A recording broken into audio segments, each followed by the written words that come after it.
Hello, good day, and welcome. I hope we'll have a discussion today. This is Bridges. Welcome to one of my relationship talks. If you are new to my channel, we talk about how to get our relationships going the way we want it or the way we would want it. Like I said, I would like it to be a discussion. It's always our dream to have a very fruitful relationship, a very interesting relationship between us and our partners, the people we love, be it romantic relationship or any other form of relationship.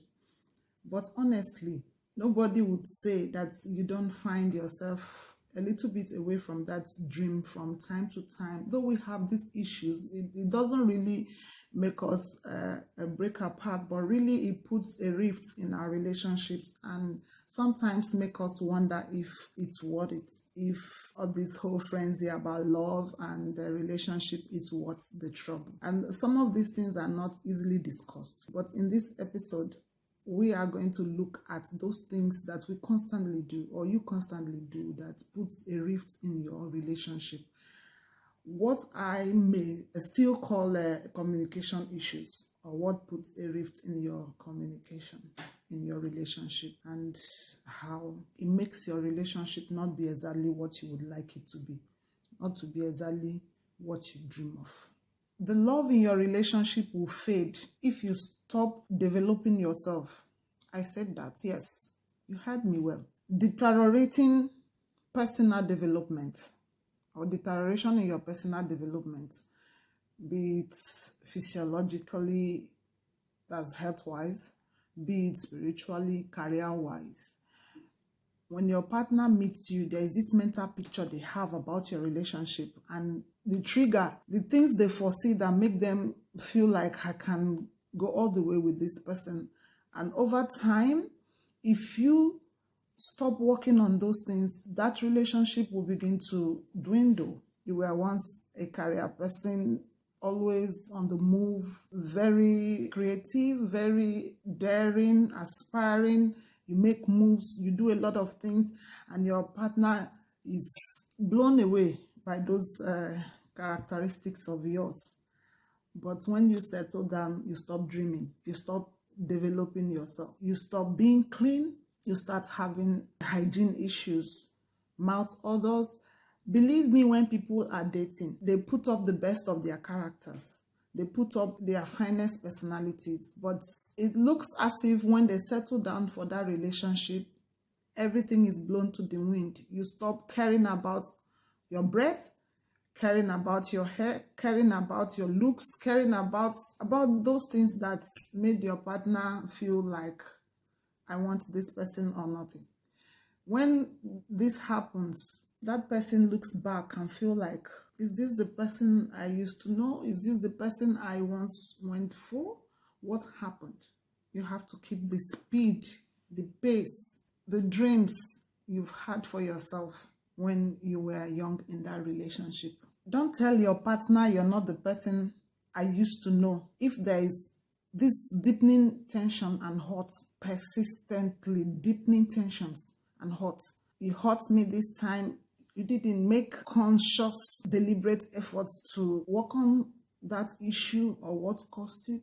You feel like, let it be. You constantly hurt your partner, whether as a male or a female, and you don't address it. The tensions keep deepening.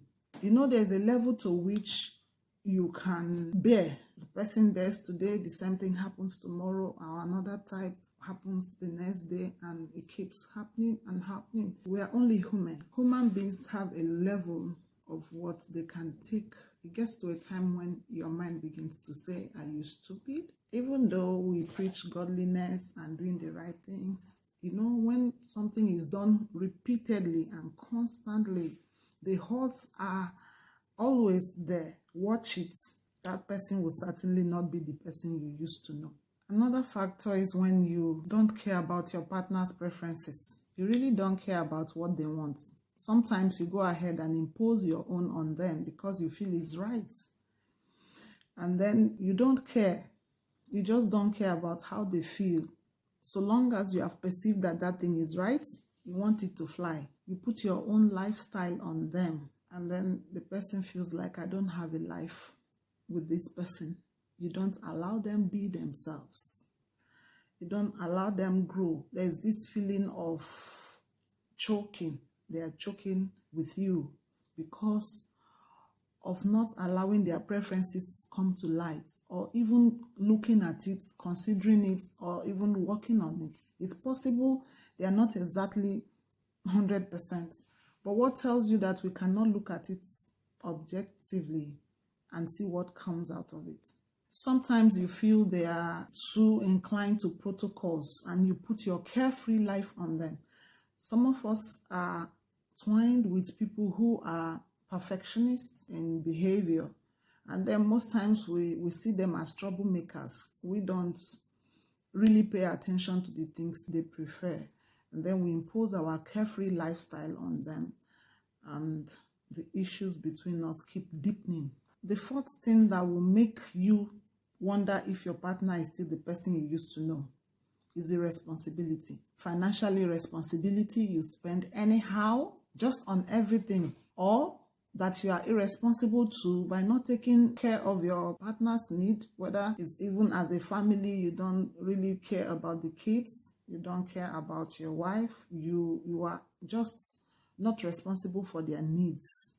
Then the person asks, why am I here? If I can just fend for myself, why am I here? When you leave your partner to fend for themselves always, it creates this burden that makes them feel like, I can just move on and keep doing my thing since I am doing it by myself. Why are you here? Why is she here? Why is he here? The beauty of relationship is the team play. You do for me, I do for you. When the burden is on the husband, the wife, and whatever be the permutation of that relationship, it's one-sided. That level of irresponsibility will keep putting tension, will keep putting pressure on your relationship, and believe me, it can never be business as usual. Number 5 is ultimatums. Yes, when we love people, we want certain things from them, and then we have expectations of them as well. One thing about ultimatums is that it makes you feel like I'm right. It makes you feel like I own you. It makes you feel like you want to get the best results. But on the other way, it's not yielding what you expect. When you always give ultimatums, you don't care. You just don't care how it pans out. I have told you, and I've told you. You must not. You must not. You must not. This, that, no here, no there. Don't butt me. Ultimatums put a rift in your relationship. That's not what makes you the man. It's not what makes you the woman. It makes you look weak. It makes you look inconsiderate. It also makes you look like you are taking the easy route to solving problems. So today you might consider to stop the don't butt me. When your partner says but this, say don't butt me. Ultimatums, it's not for real people and real relationships. Number 6, unsacrificial behaviors. You can't just give up anything for your partner as long as you're concerned. I got this for myself. It's for me, myself, and I. You know, women generally have the tendency to forfeit things in relationships. They can give you their car keys. They can give you their last kobo just to make sure things are going. I'm not saying that there are men who don't do the same. Actually, there are men that can still go out of their way to make sure that things are going. But it looks like the female folks are more in this class than the males. So, inability to sacrifice anything is just, I got it for myself and I just can't give it up. You know, in that relationship, just put your mind and imagine what this particular behavior may have been doing to your relationship. Because the essence of being together is to share both burden, physical things, and other materials or resources. So when that synergy, when that level of sacrifice is not there, it makes the other person feel like I'm in for a long thing. Yes, that's how we say it in Africa. I am in for a long thing. It's so shocking when your partner just cannot go out of his way to do something for you. They just can't. These things, they can put the hurt I talked about in your relationship. You just feel, go get it for yourself. This is something you have to jettison if you want your relationship to be the sweet one you desire.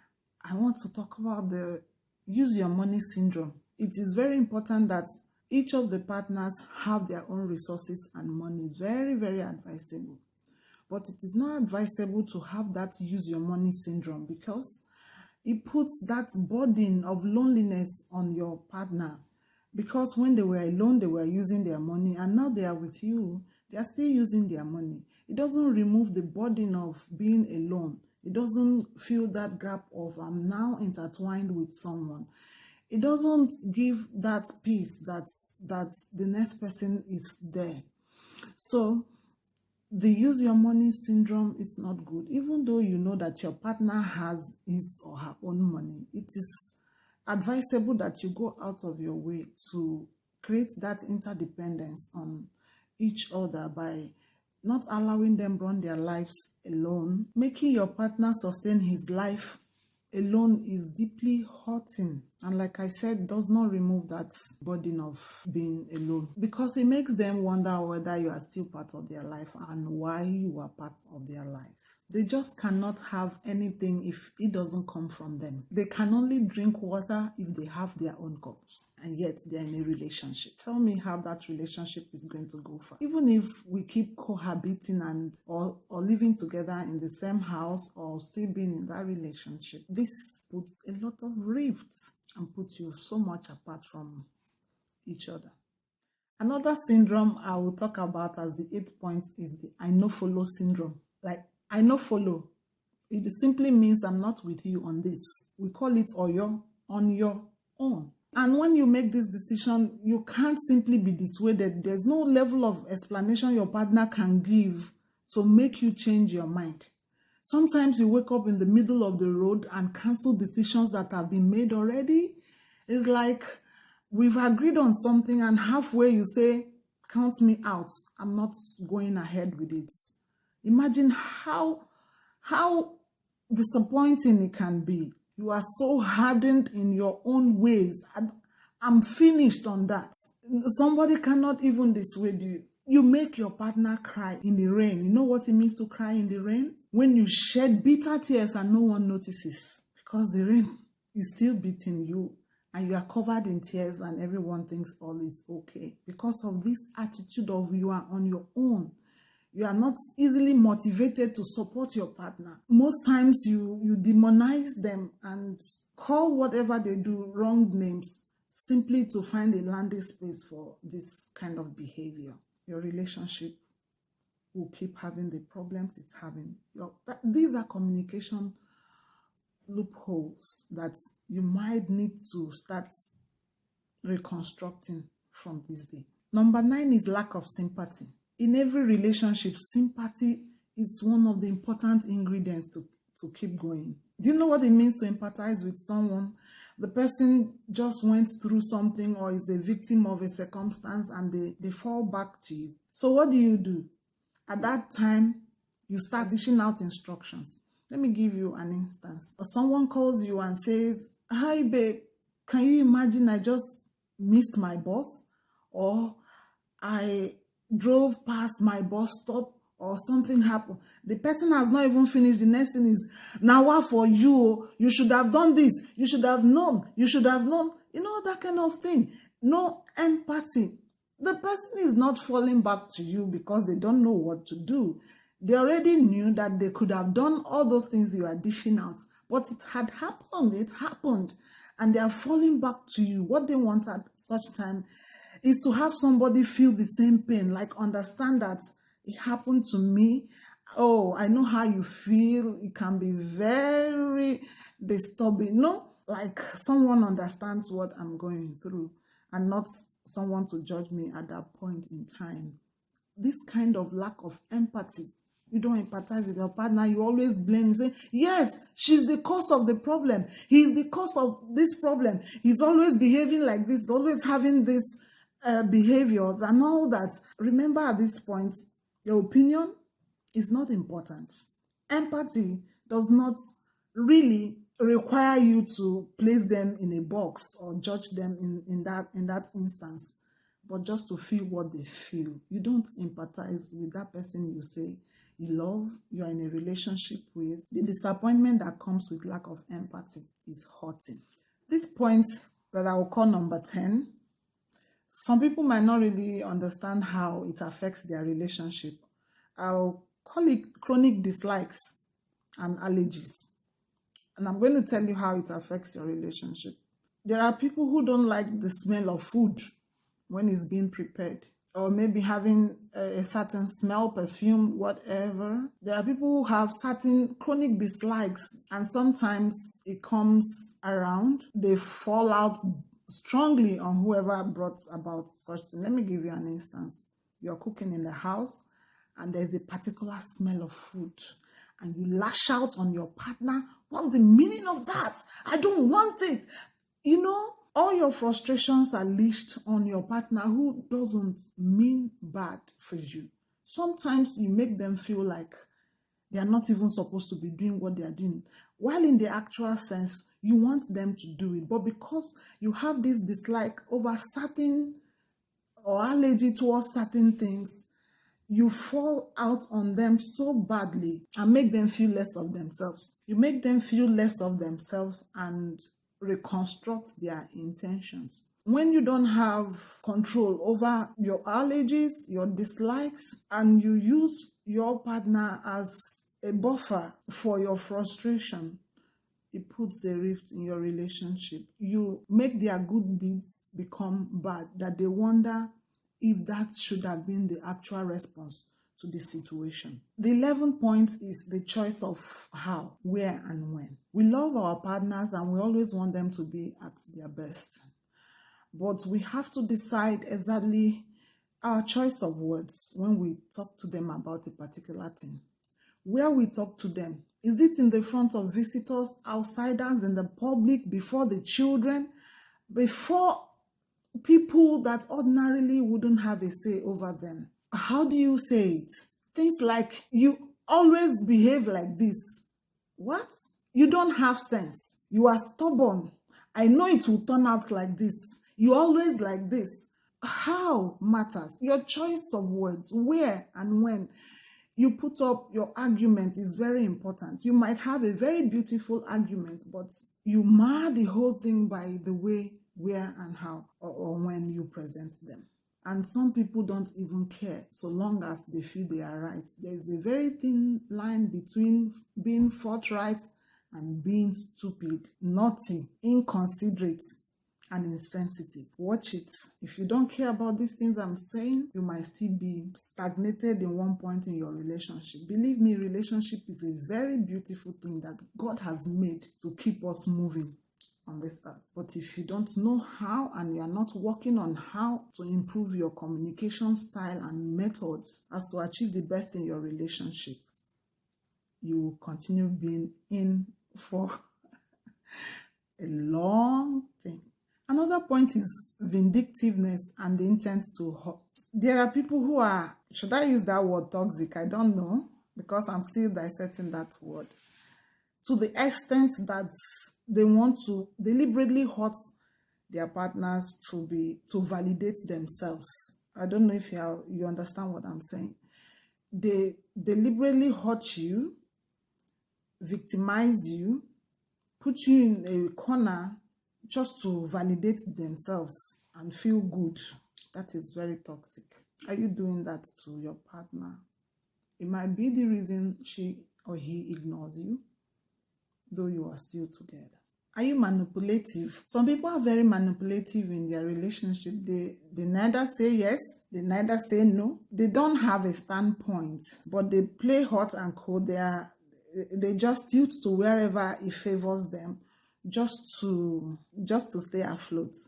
They are not truthful. They are not straightforward. You are not actually saying a lie, but you are not coming out straight to say something. Your partner doesn't know what to hold on to.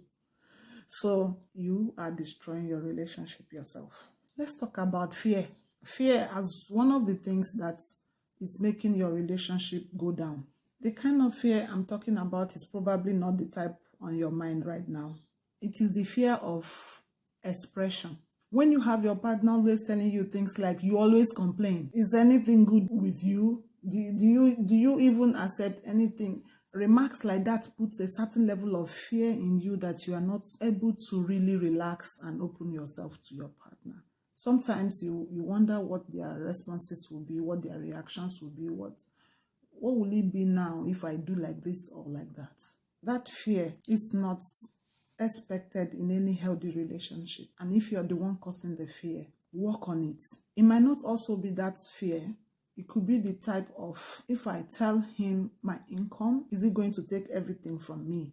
If I tell her my income, is she going to ask for heaven and earth? You have to define what type of fear that operates in your relationship and find honest ways to eliminate that fear. It's not giving you the desired result, and you can't continue like that. The number 14th point is secrecy. There are so many men who don't tell their women about their finances, yet the women are open, or the woman is an open slate.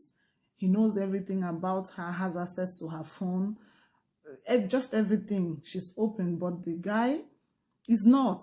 It could be vice versa. It could be the women that are not that open to their partner. Whichever way it is, secrecy is something that will destroy your marriage. Some people argue that it's not everything you tell your partner. Certainly, there are certain things you might be wise about telling your partner.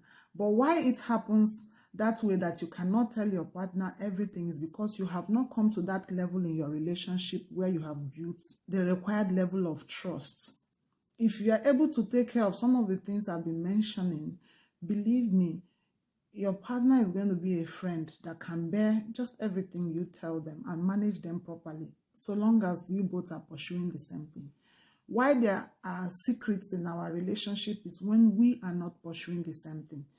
When we have sinister intentions, we have secret plans, we don't get approvals from our partners. That's why I said it's always good for partners to be allowed to be themselves, to live life in fullest, even in the presence of their lovers, so that there won't be any need for that level of secrecy where they don't trust that if they tell you something, you can handle it.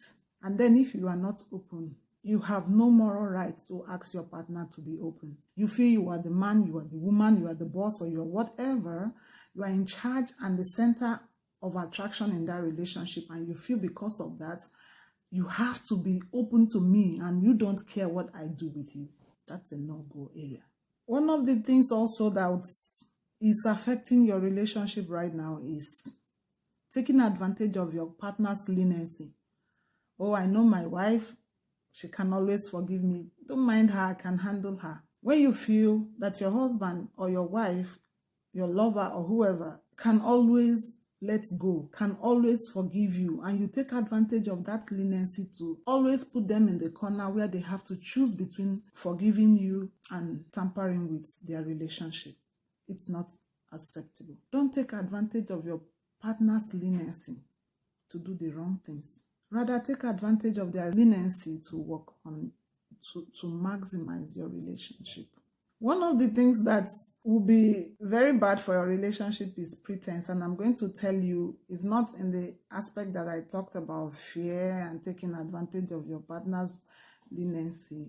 Let me tell you exactly, not being really honest about what you want. You want to have sex, you want her in bed, and you just say, come and sleep now. I want you to sleep, when you mean another thing. If you actually want to make out with your love, come as a clean slate. Let's talk about it. Don't pretend about exactly what you want and say, I want you to come to bed. I want you to go to bed. I want you to sleep. You are tired. You just came back, this and that. And then the next thing, the person is seeing you exploring his or her body. Don't be pretentious about your desires over your partner. Come clean. There's that beauty of the maturity of honesty. I want us to talk about selfishness. When you feel that whatever your partner is interested in doing or is doing is not as important as the one you are doing, that level of selfishness sends a message of rejection to your partner. Don't always make it look like they don't have something upstairs. It's only what you bring to the table that matters, that's important for that relationship. It is important to state that partners may not always agree, especially when it comes to preferences and character, but there's always a landing space. There's always a meeting point where we can give up some things for each other to be able to arrive at our destination. It's important you find those soft landings instead of making it me, myself, and I. It is important to state that your partner has only you in this love journey. You are the buffer for your partner, and they're going to throw all sorts at you, as in they feel free with you. You are the only person that is privileged to witness their stupidity and their flaws and whatever. You should not take it out on them. You should understand that role that you play in their lives and allow them to fall back to you. You are going to bear all the brunts. Buy them excuses. The word patience is what everybody knows. It comes so easy, but it doesn't in most cases play out in relationships. So impatience is one of the problems you're going to have. Do you have that finish and let me go attitude? You snap at everything. So impatient to carry out discussions. That could be why you don't often settle the rift between the both of you, and the gap keeps widening. And I think impatience is the character of children, because it's a child that will want something and want it now, done that way, the way he wants it. And we can understand that because their brain mass or the level of understanding has not really grown to be able to differentiate and make the separations from what they want, what they need, and what actually is practicable. You snap out and tell your partner to finish so that you can go. You are not so much after where they are driving to. You're after finish this thing and let me get out. That impatience is costing you a lot. You admire relationships that people have built, and you fail to realize that they are making a lot of sacrifices, which can only be possible if they have that attribute, patience. Poor teacher syndrome or bad teacher syndrome. As a teacher, I was taught that learning has not taken place if there is no behavioral change in the expected area. When you teach someone something and you discover that they have not started implementing what you have been teaching them, it is said that they have not learned that thing until they are able to start implementing the expected outcomes or putting up the behavioral changes that are supposed to come with the learning. Then you have not succeeded in teaching the person. Why am I saying this? The bad teacher syndrome is also or can be tied to impatience. When your partner wants to learn something from you and you grab it from them and just do it, I don't have time to waste. But they are not saying do it for me. They are saying, please, can you help me? Can you put me through on how to do this? Maybe a computer system, I need you to help me with how I can do this. How do they do this in the phone? How is this done? And to you, you snap and you say, give me, you do it yourself. It doesn't matter whether they like it or not. You just do it and just to get over with it. Do you know how bad teachers make learners feel? Bad teachers make learners feel more stupid than ever. The person came to you knowing that I don't know how to do this thing. I need you to put me through. And then you tell the person how stupid, how dumb, how backwards they are. You puncture their ego. Your partner leaves feeling worse and asking why they have even met you for that tutorials. Have you seen how you tear down your relationship with your own hands? Insensitivity and hostility, these two go together. They are kind of twin evils. Let me tell you how. You are insensitive when you don't feel what others feel. You don't understand them from their own standpoints. How does this affect your relationship? Let me relate it to married couples. Let's say your wife just got an implant, or she just had a miscarriage, or she just had or went through a CS in childbirth. And then there are these changes in her body, hair losses, weight gain, hormonal inconsistencies, mood swings, and several other things that come with that. And then to you, you don't even know why things are the way, or bother to know why they act the way they act in recent times. And then you fall out on them in a very hostile remarks, and you make them die 2 times over. Or your husband just had a surgery, had an accident or something, and you are wanting him to be the macho he's been in bed. I don't know what the case is for most people. But when we are not sensitive enough to put ourselves where our partners are, it's not always the case from how you started. Over time, so many things are going to impact on you, change your behavioral pattern, or put some pressures on you that you begin to act in certain ways that an understanding partner is expected to be there for you at that time. That ability to create a buffer, a landing space, is what relationship is all about. It's not just about what you are there to get.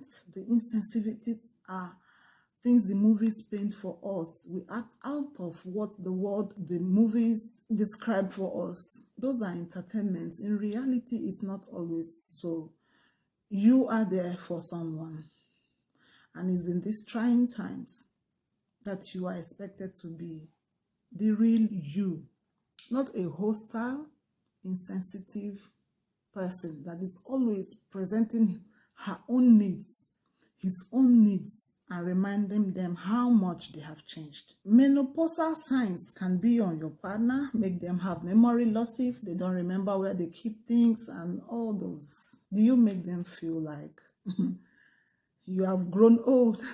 You make remarks on them like you are just 40-something and you are acting like an old woman. You know, all those kind of remarks. You are just 20 and you can't do this. You are just, as the case may be. Insensitivity. The hostilities we practice in our inner rooms, private times that the public do not see. That your partner is the first-hand feeler or responder could be one of the things putting the rift in your relationship. I might be ending this video with this point of insensitivity. Feeling that your partner is on the same page with you might be a very costly assumption. Most times, the female folk run faster in their mind. They might be slow physically, but in their mind, they have left you. They are way, way ahead of you, and you are thinking that because we are in the same space, we are on the same page. So do not judge them based on their visibility around you. Judge them from where their minds have raced to, so as to be able to get the best out of them. If you are not concerned about the moods of your partner and how it affects what you get from them, you might be making a lot of mistakes. If you entered that relationship thinking you're going to use your partner as a tool to achieving your fantasies, then think again. You entered a partnership, not a practice, not a ritual. There are many things you're going to be bringing while your half brings the others. In this, my episode, I hope I have been able to point to those areas that people are not really talking about, but are the main things that are putting the problems and affecting your communication, your relationship with your partner. If you liked the video, please give me a thumbs up, subscribe to my channel. Until I come your way again, This is Bridges. Thank you.